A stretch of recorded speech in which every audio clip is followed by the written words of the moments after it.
Look, I think that with what we saw, you're absolutely right.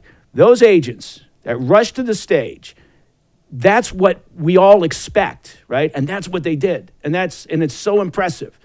From my perspective, this is a supervisory problem. Someone didn't look at that site assessment and the security plan, that it contained all the information, timeline, right? Resources, deployment of resources, tasking for the various elements. Someone failed in that job, right? To look and go and question it and stress test what they were seeing before that event kicked off.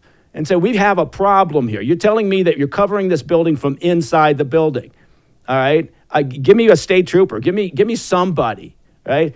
To get up on that roof or that other roof over there, and let's just do the simple thing. So I don't have any issue with those agents who rushed to the sound of the gun and protected the former president the way they did, got him off site. I've got a problem with the people who were in charge, who also had issues apparently with command and control on the communication side, because your point is extremely correct, right? Lots of frequencies. It's not as simple as just everybody's on the same channel. But that's what they've done many, many times in the past. So that command and control broke down in terms of relay of information and decision-making in real time. Again, I don't have a question, James, because I'm so happy you're with us. I just want to throw my thoughts out, and then I want to get your thoughts on any issue related to what we're talking about here.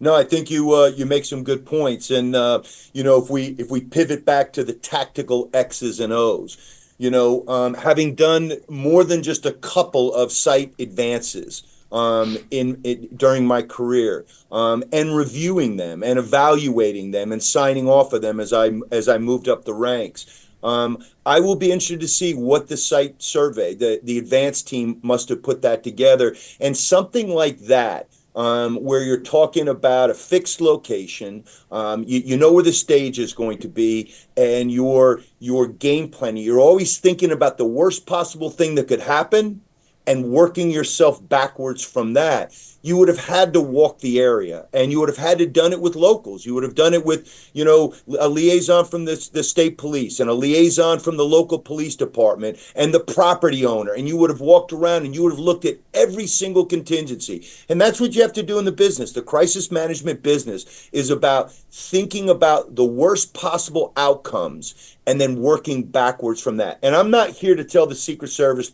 how to do their job. They've been doing it a lot longer than me, and that is not their only mission, but that is their primary mission. I get that. But you pointed it out earlier. Anybody, a layman could have been sitting on their couch the other night and watching the feed. Much of it was captured by, pocket computers, somebody holding a cell phone and videotaping it, and looked at it and said, boy, that really strains credulity. Why wouldn't you have done this?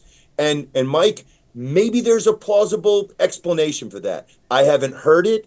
And to your point about crisis communication, I thought the Secret Service's director was clumsy, was ill-prepared, and stated something that is now going to be the subject of laughter, mockery, and memes when she said we couldn't handle it because it was, and she didn't use the word handle, but she said we couldn't position people there because it was a sloped roof. Do you know how many precarious perches I have hung off of where that's why you need people who are fit. That's why you need people that are agile. That's why you need people who are qualified and tested and experienced and can do this job. But that's no excuse. And I think she probably wished she could have walked that back, because the mockery yes. that's going to come from that. And if they even potentially put that out there as a reason, everyone knows that doesn't meet the smell test. So yes, the tactical X's and O's, I'm going to want to see a good rundown. And I'm sure there'll be some stuff that will be classified